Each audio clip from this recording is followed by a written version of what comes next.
Terima kasih Tuhan, kemurahan-Mu lebih dari rahmat-Mu lebih dari hidup, kemurahan-Mu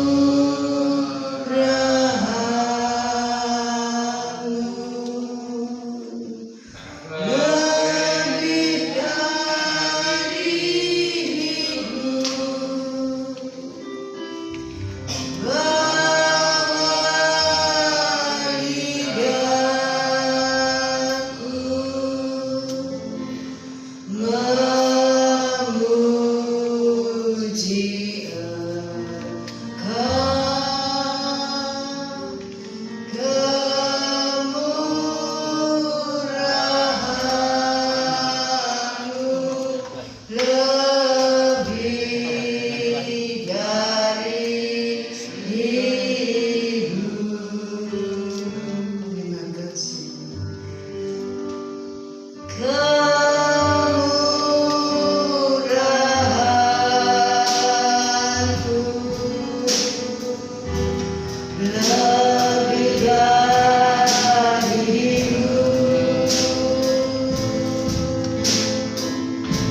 Silakan duduk. Saya sampaikan selamat sore kepada yang dikasihi Tuhan. Kita bersyukur kepada Tuhan jika pada sore hari ini kita masih diberikan waktu dan kesempatan oleh Tuhan untuk datang kepada Tuhan, memuliakan dan mengagungkan nama Tuhan. Semua ini oleh karena kemurahan kasih Tuhan kita ada sampai saat ini ku berhadapan dengan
Puji nama Tuhan, kita sambung dengan pujian hari yang ketiga ketika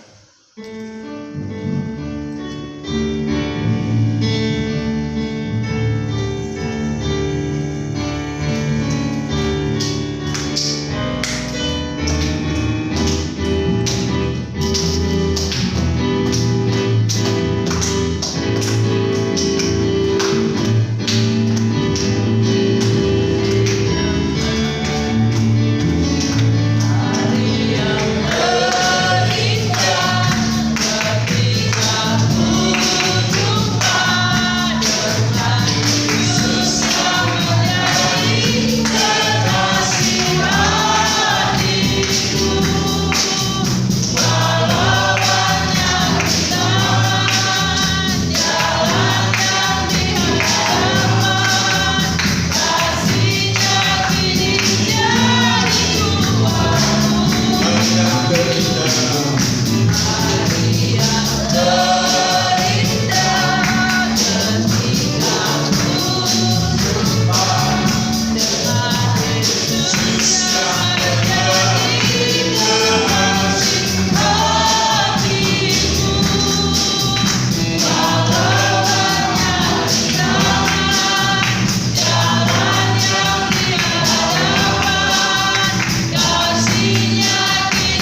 Puji nama Tuhan. Selamat sore Bapak Ibu Saudara yang dikasihi oleh Tuhan.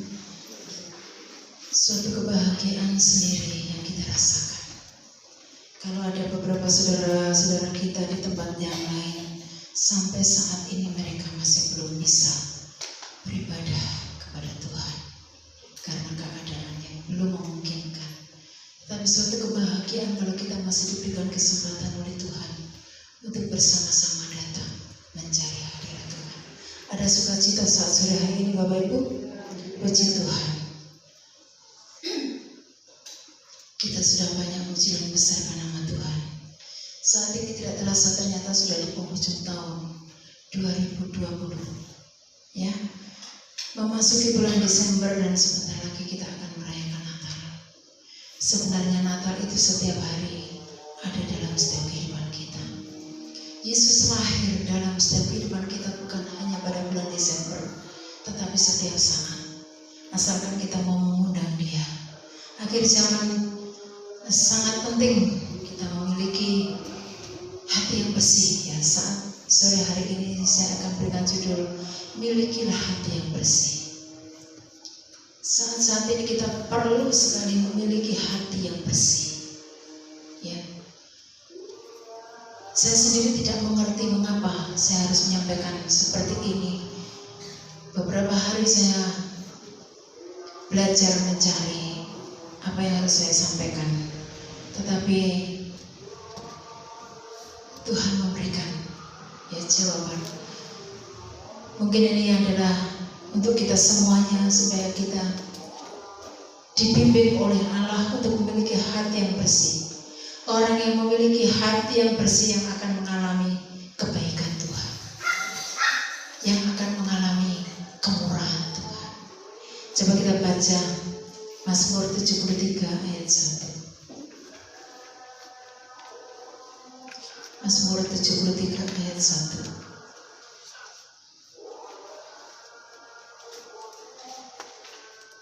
Mari kita sama-sama bangkit berdiri, Bapak Ibu Saudara sekalian yang dikasihi oleh Tuhan.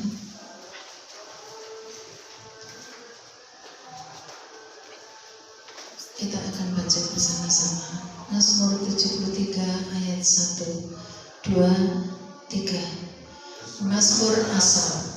Sesungguhnya Allah itu baik bagi mereka yang tulus hatinya, bagi mereka yang bersih hatinya. Puji nama Tuhan. Silakan duduk Bapak Ibu Saudara sekalian. Allah itu baik. Allah itu baik bagi mereka yang tulus hatinya. Orang yang tulus itu orang yang bagaimana Bapak Ibu Saudara? Orang yang tulus itu melakukan segala sesuatu dengan tidak bersungut-sungut. Orang yang tulus itu melakukan segala sesuatu dengan tidak ada pamrih. Gina membuatnya. Kalau kita melakukan segala sesuatu, melakukan pekerjaan kita dengan bersungut-sungut, ya, maka pekerjaan yang kita lakukan itu akan terasa sangat berat.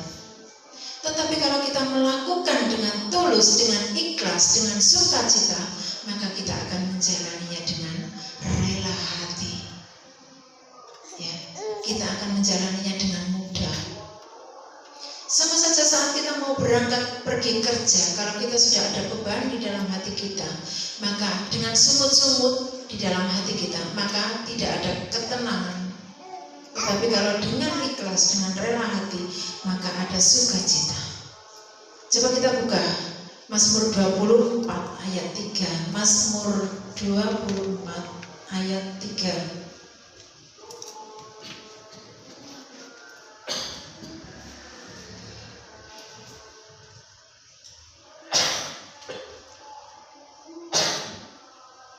Mazmur 24 ayat 3 sampai 5. Saya bacakan. Siapakah yang boleh naik ke atas gunung Tuhan? Siapakah yang boleh berdiri di tempatnya yang kudus? Orang yang bersih tangannya dan murni hatinya, yang tidak menyerahkan dirinya kepada penipuan dan yang tidak bersumpah palsu. Dialah yang akan menerima berkat dari Tuhan dan keadilan dari Allah yang menyelamatkan dia. jadi orang-orang yang bisa naik ke gunung Tuhan. Naik ke gunung Tuhan itu apa maksudnya? Naik dalam kemuliaan Tuhan, menerima berkat-berkat Allah. Siapa mereka yang akan menerima berkat Tuhan itu? Ya, adalah orang-orang yang bersih tangannya dan yang murni hatinya. Bersih tangannya itu apa maksudnya? Banyak sekali orang-orang yang sekarang ini menghalalkan berbagai macam cara untuk menyenangkan hidupnya sendiri. Dengan menerima suap, ya, dengan melakukan hal-hal yang tidak berkenan di hadapan Tuhan, asalkan dia mendapatkan keuntungan yang besar. Untuk memperkaya diri sendiri, untuk menyenangkan hatinya sendiri. Kalau Bapak Ibu Saudara sekalian melihat sekarang Menteri Sosial, ya, Departemen Sosial kok bisa korupsi? Hanya berapa ribu Bapak Ibu? 10.000 tiap paket. Tetapi katakan hanya 10.000 tiap paket. Itu untuk membantu orang yang tidak mampu. Tetapi dia menghalalkan segala cara dengan hanya mengambil 10.000 per paketnya. Kali berapa? Makanya kalau dihitung berapa itu Bapak Ibu Saudara sekalian, panjenengan semua tentunya sudah melihat televisi, ya. Ini adalah suatu penipuan, ya. Mengotori tangannya sendiri, mengotori hatinya punya keinginan untuk melakukan penipuan-penipuan itu. Tuhan menginginkan supaya hati kita sebagai anak-anak Tuhan bersih. Kita tidak melakukan hal-hal yang menipu. Kita tidak diliputi oleh kedengkian. Tidak ada kemunafikan. Kelihatan orang saat ini banyak sekali orang-orang yang kelihatan di muka baik, tetapi hatinya penuh kebencian, penuh kemunafikan. Tuhan ingin hati kita bersih, ya. Kalau di dalam Matius 5 ayat 8, coba kita baca Matius 5 ayat 8.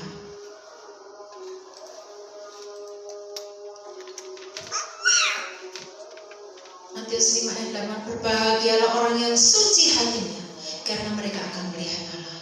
Siapa yang akan melihat Allah? Orang-orang yang suci hatinya, orang-orang yang tidak mempunyai itikat yang tidak baik, orang-orang yang tidak memiliki itikat yang jahat.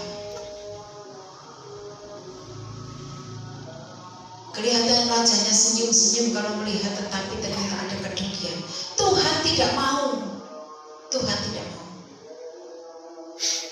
Betapa sulitnya untuk kita bisa menjadi orang yang baik. Betapa sulitnya kita untuk bisa menjadi orang yang benar. Apalagi di dalam pekerjaan. Ya, kalau dulu saya masih muda, saya tulis STB. Ya, karena sudah setengah abad lebih usia saya. Kalau dulu saya masih muda bekerja, diserai dana operasional sekolah, ya, dana operasional sekolah untuk mengerjakannya. Ternyata kalau saya melihat, kalau sekarang kata-kata bos, bantuan operasional sekolah, kalau sekarang bos, ternyata di situ saya mengerjakannya itu banyak sekali yang harus direkayasa. Sangat bertentangan dengan hati nurani.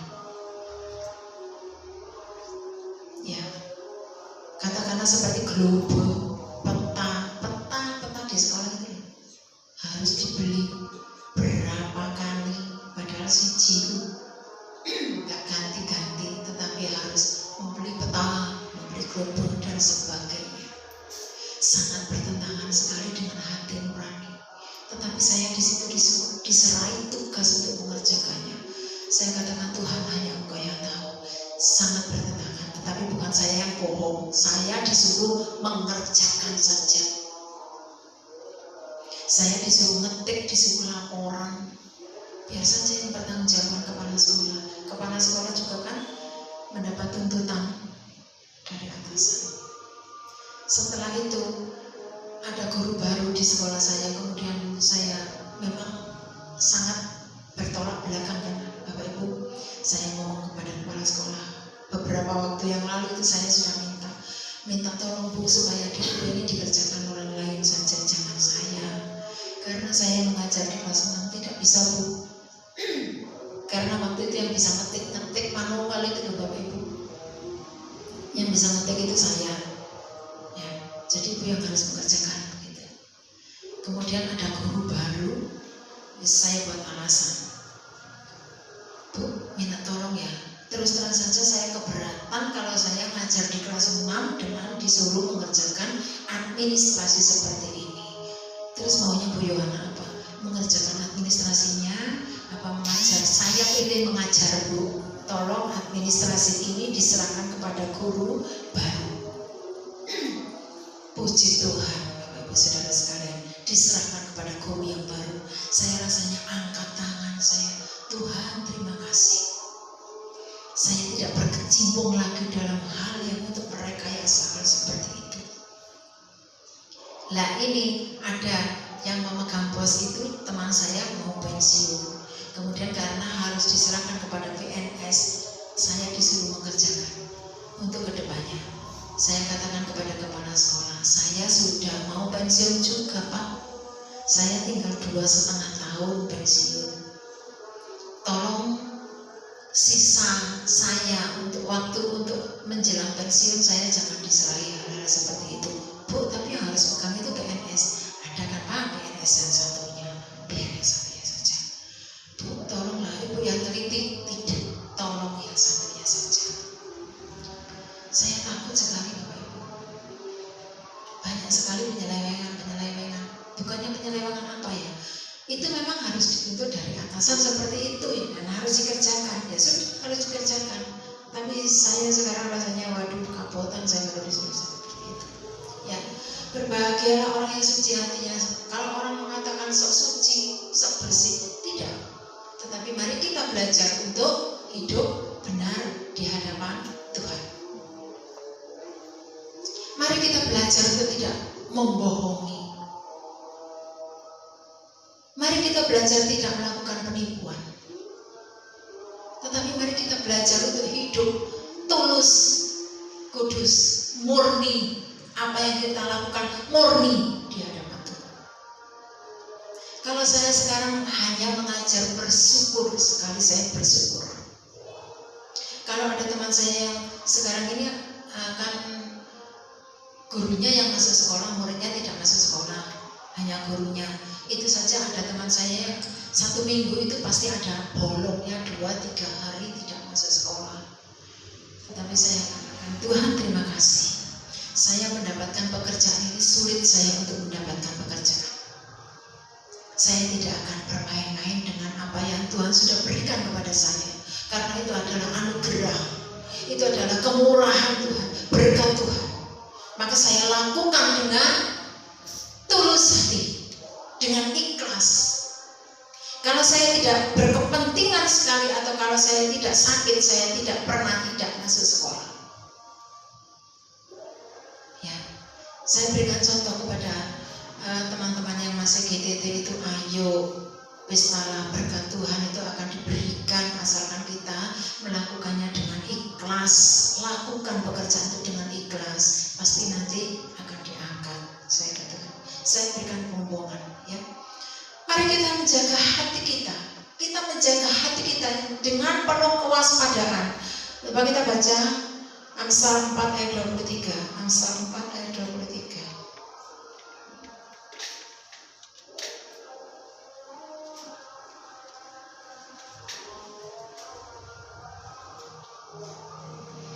Amsal 4 ayat 23. Jagalah hatimu dengan segala kewaspadaan, karena dari situlah terpancar kehidupan.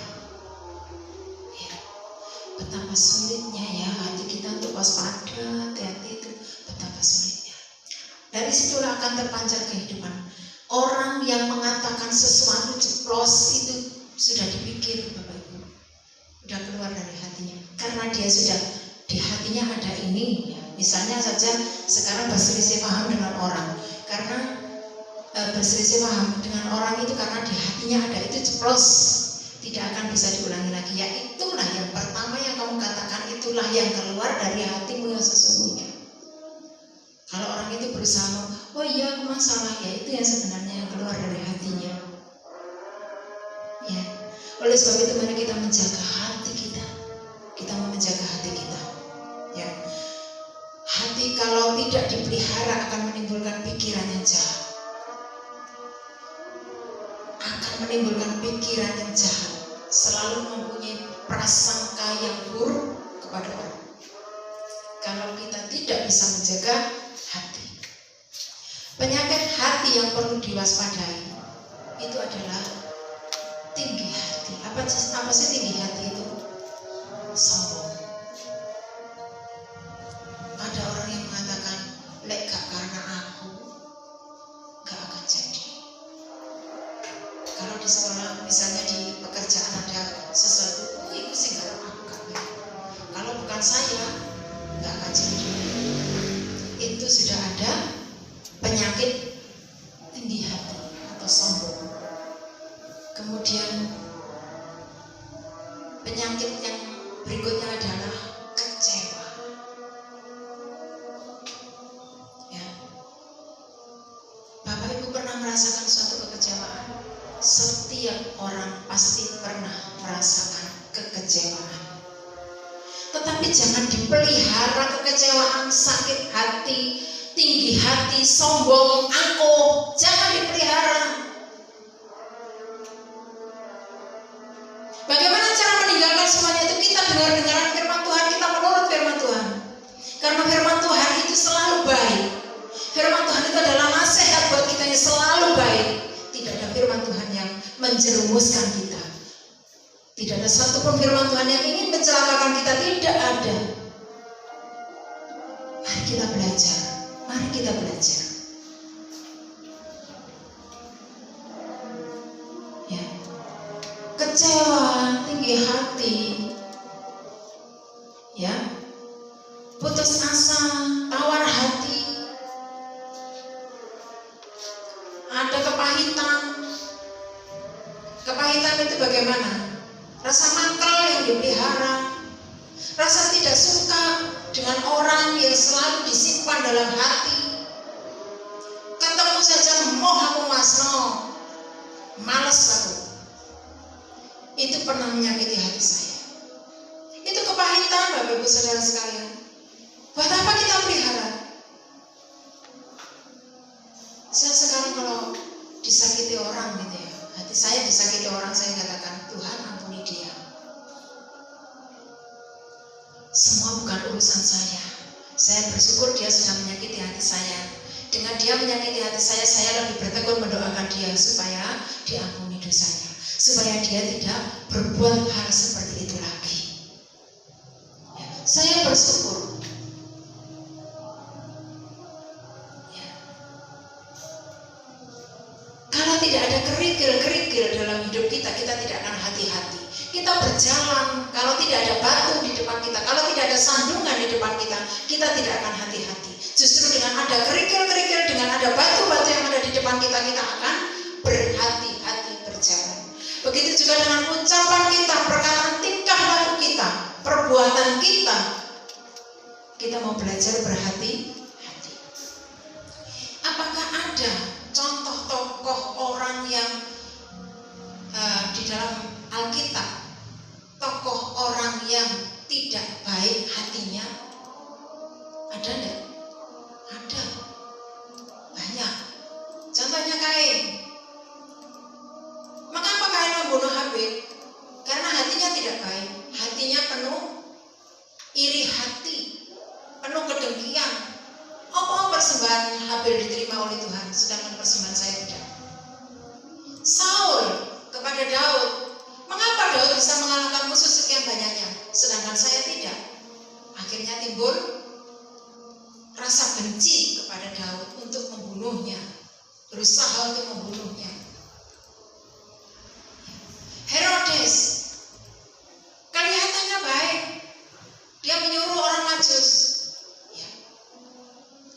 untuk mencari tempat di mana Tuhan Yesus dilahirkan. Nanti suruh kembali lagi, suruh memberitahu di mana letak tempat Tuhan Yesus dilahirkan. Kelihatannya baik, dia mengatakan saya mau datang menyembah. Padahal tujuannya apa? Untuk membunuh bayi Tuhan Yesus. Ada lagi banyak tokoh-tokoh di dalam Alkitab yang hatinya tidak baik. Orang yang mempunyai hati yang tidak baik itu ciri-cirinya adalah iri hati, dengki, ya. Bapak saudara sekalian, yang seperti itu. Apalagi iri hati, dengki, benci, dendam kesumat pisang. Dendam kesumat itu apa? Dendam yang tidak bisa memaafkan. Muas ngomong, apa meneh orang ngomaiga sampai mati ya orang kate nyepuro. Itu dendam kesumat. Tetapi orang yang menjaga hatinya bersih akan dipelihara oleh Tuhan. Orang yang hatinya busuk atau tidak baik, itu kelihatannya juga orang ini beragama. Orang ini beragama, agamanya saja yang ada, tapi perbuatannya tidak sesuai dengan firman Tuhan. Kelihatannya baik. Ya. Tuhan itu tidak hanya melihat bleger kita, apa sih bleger? Jasmani kita, tubuh kita yang kelihatan, tetapi Tuhan itu melihat hati kita. 1 Samuel 16 ayat 7. 1 Samuel 16 ayat 7.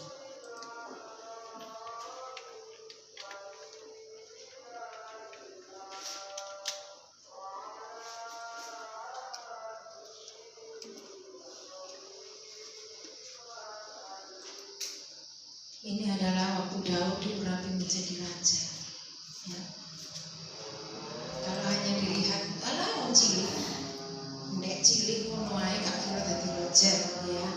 Tapi mari kita baca 1 Samuel 16 ayat 7. Tetapi berfirmanlah Tuhan kepada Samuel, janganlah pandang parasnya atau perawakan yang tinggi, sebab aku telah menolaknya. Bukan yang dilihat manusia, yang dilihat Allah. Manusia melihat apa yang di depan mata, tetapi Tuhan melihat hati. Orang yang kelihatannya cantik, orang yang kelihatannya ganteng, orang yang kelihatannya gagah, belum tentu hatinya baik. Apa yang tidak pernah dilihat mata, itu yang diperhitungkan oleh Tuhan. Ya, itu yang diperhitungkan oleh Tuhan. Jangan kita melayani Tuhan itu hanya untuk mencari biar dipuji, biar kelihatan, oh ini pelayan Tuhan dan sebagainya. Tetapi marilah kita dengan setulus hati melayani Dia. Melayani Tuhan tidak harus berdiri di mimbar. Sebenarnya saya takut sekali kalau mendapat tugas berdiri di mimbar, itu takut. Karena apa? Hidup saya pun belum sebersih apa yang Tuhan mau. Ya, tetapi tidak ada seorang pun sempurna di hadapan Tuhan.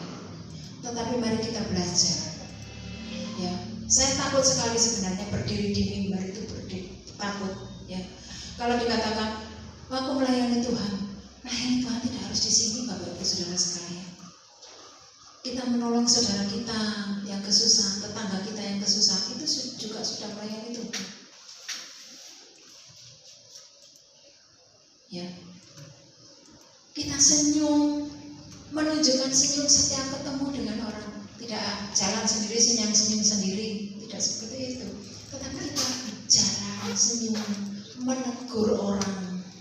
Ya, tetangga kita, misalnya kita mau jalan, kemudian kita senyum, monggo Pak, monggo Bu, loh, itu loh, orang itu sudah senang loh ditegur gitu. Ketemu kita sudah menunjukkan wajah senyum, itu loh, orangnya itu senang. Ya, sudah senang.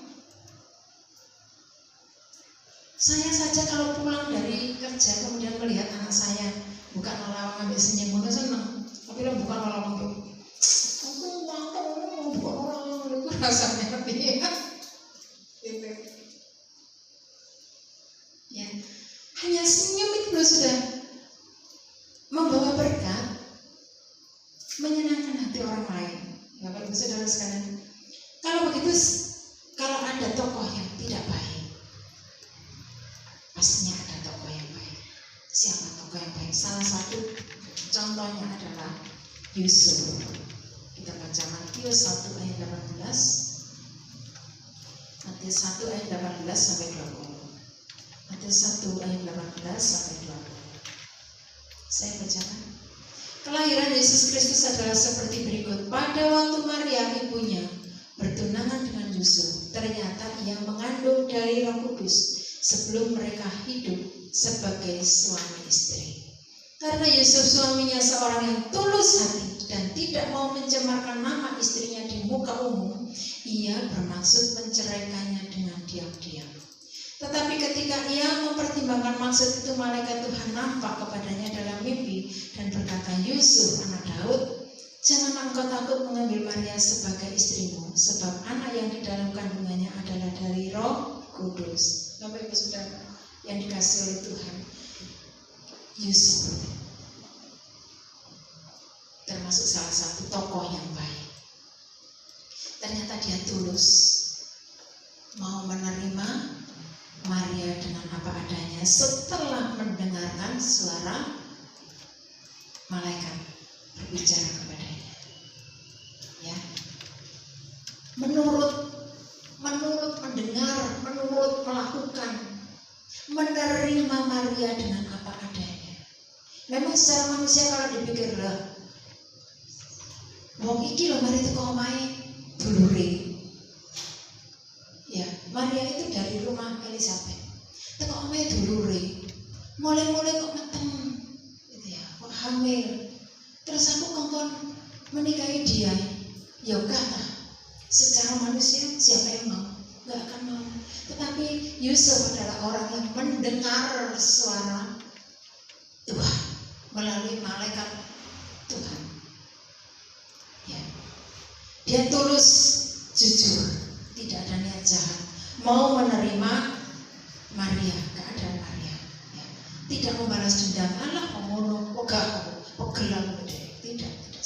Tidak suka membalas dendam, tidak mencemarkan nama baik orang, tidak suka mencemarkan nama baik orang. Jadi Yusuf pun tidak mau mencemarkan nama baik Maria. Orang ngalir-ngalir, iki loh Maria teko kono, sekarang pulang. Tidak seperti itu, tetapi bisa menahan diri, bisa menyimpan rahasia orang. Apakah tidak ada orang yang ember? Banyak. Tahu apa sedikit gosip.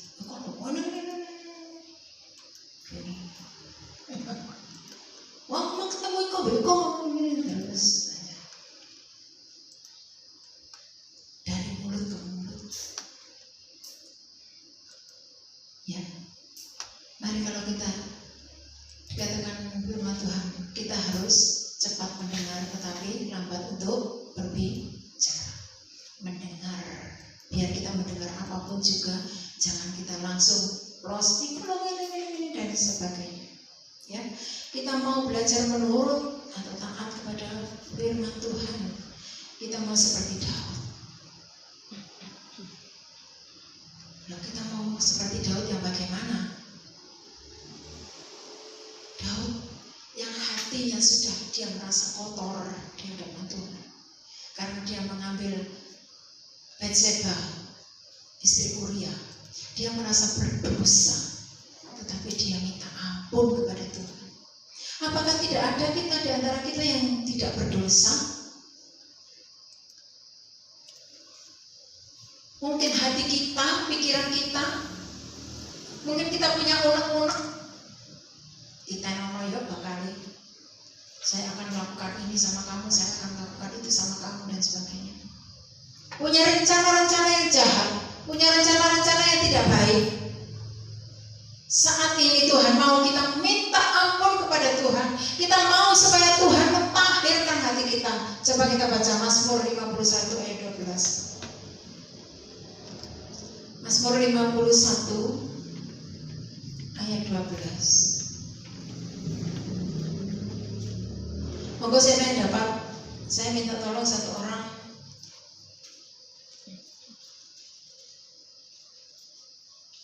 Berdiri membacakan, monggo yang dapat. Tidak ada, saya baca sendiri ya. Mazmur 51 ayat 12. Jadikanlah hatiku tahir ya Allah, dan perbaharuilah batinku dengan roh yang teguh. Ya. Jadikanlah hatiku tahir. Tahir itu apa, Bapak Ibu? Dikuduskan, disucikan, dibersihkan dari kenajisan kita. Kenajisan kita apa? Mungkin pikiran kita, hati kita yang mempunyai angan-angan yang tidak berkenan di hadapan Tuhan. Saat ini, sore hari ini, Tuhan mau supaya kita tersungkur di bawah kaki Tuhan. Minta ampun kepada Tuhan. Kita mau supaya Tuhan mentahirkan hati kita, pikiran kita, angan-angan kita. Kalau hati kita tahir, maka segala perbuatan kita akan benar di hadapan Tuhan. Maka kita akan takut melakukan hal-hal yang tidak berkenan di hadapan Tuhan. Kalau hati kita ini bersih, kalau hati kita ini tulus, kalau hati kita ini murni, kita akan takut melakukan hal-hal yang tidak berkenan di hadapan Tuhan.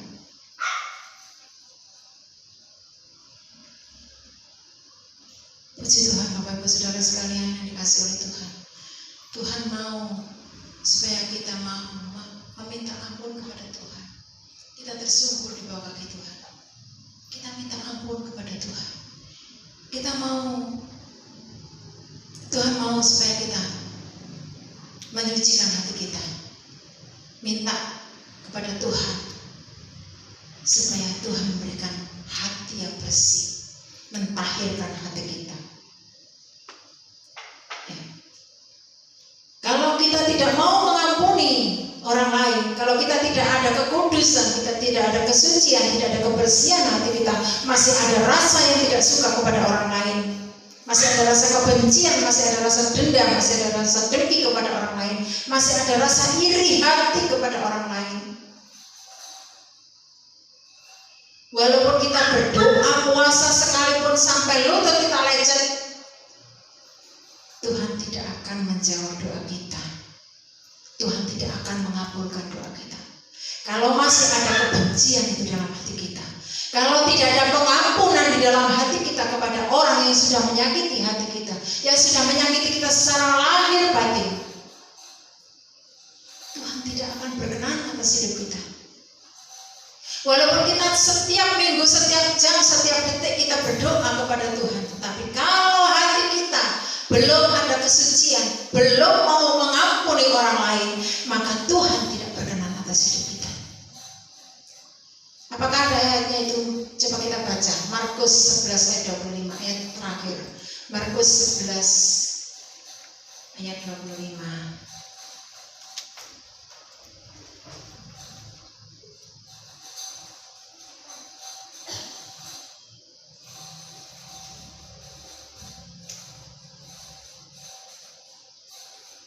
Saya bacakan.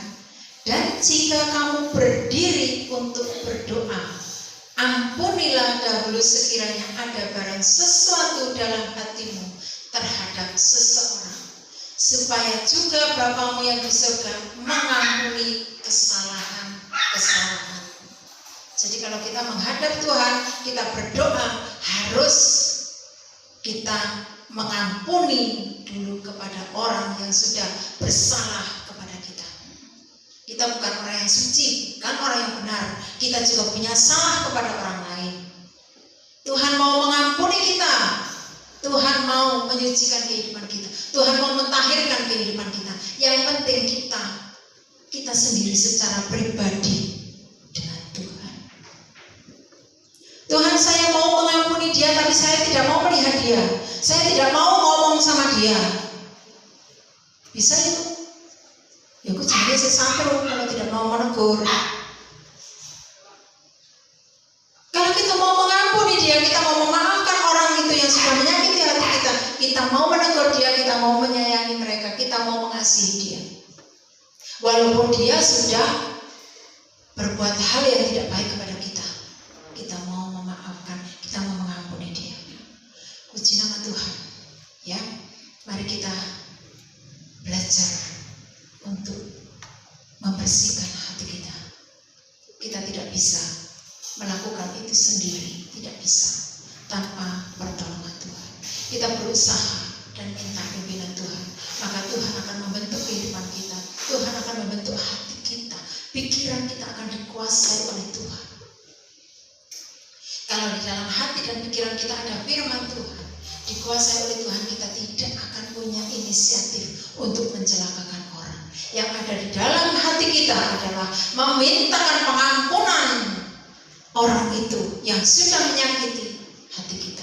Kita memintakan pengampunan kepada Tuhan. Pembalasan itu bukan hak kita, tetapi Tuhan yang akan membalas. Tuhan sendiri yang akan bertindak, bukan urusan kita. Apa yang akan terjadi dengan orang itu, kita doakan yang baik, supaya orang itu pun juga boleh bertobat, percaya kepada Tuhan. Terima kasih Bapak Ibu Saudara sekalian yang dikasihi oleh Tuhan. Biarnya apa yang dimakan Tuhan saat sore hari ini menjadi berkat, memperbaharui setiap kehidupan kita. Pemain musik saya persilakan maju ke depan. Kita akan bersama-sama menyanyikan pujian Beriku Hati Baru ya Allah. Haleluya Yesus. Haleluya, haleluya, haleluya. Beri kami hati yang baru ya Tuhan. Beri kami hati yang baru ya Yesus. Haleluya, haleluya Yesus. Glory, haleluya, haleluya Yesus. Beriku hati baru ya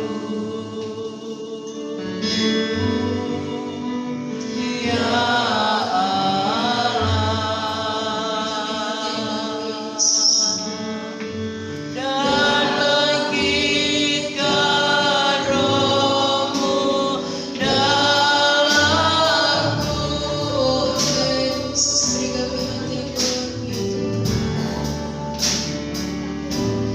Beriku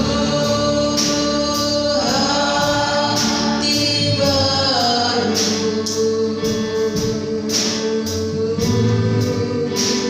ya Allah,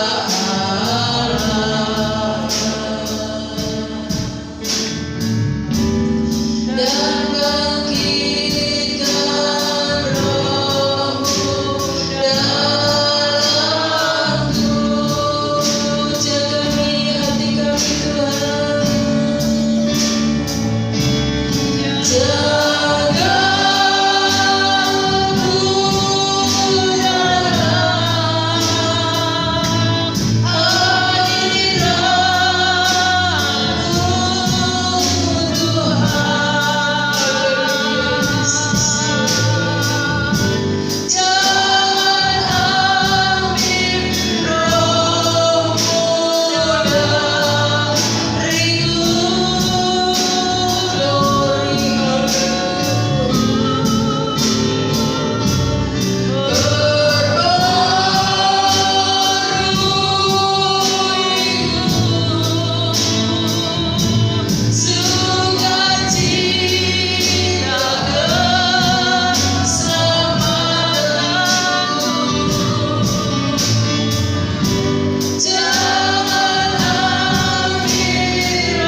jaga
selalu menjadi tujuan hati kami dari hari ke hari Tuhan.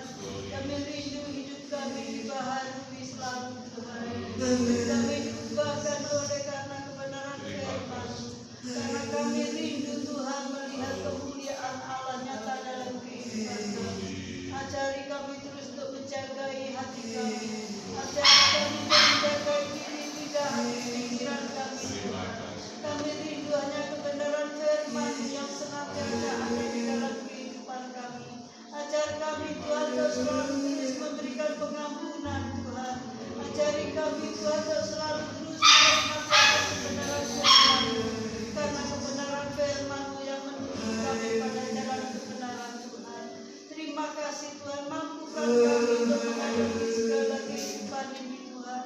Kami sungguh perlu firman, kami perlu perubahan yang dari Engkau, itu yang membawa kehidupan kami untuk menikmati hadirat Tuhan. Berkati hamba-Mu yang sudah menyampaikan isi hati-Mu Tuhan.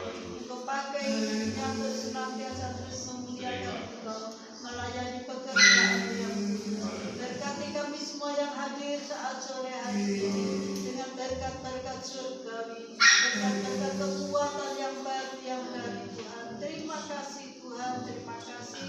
Di dalam nama Tuhan Yesus Kristus kami berdoa dan mengucap syukur. Kami sudah menikmati kebenaran firman Allah. Haleluya.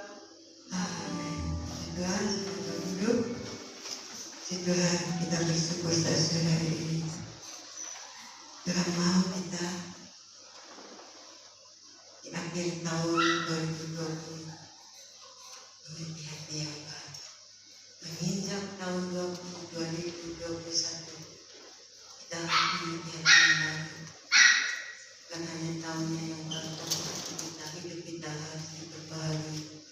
Sehingga saat kita meninggalkan tahun 2020 dan menginjak tahun 2021, kita tidak punya hutang.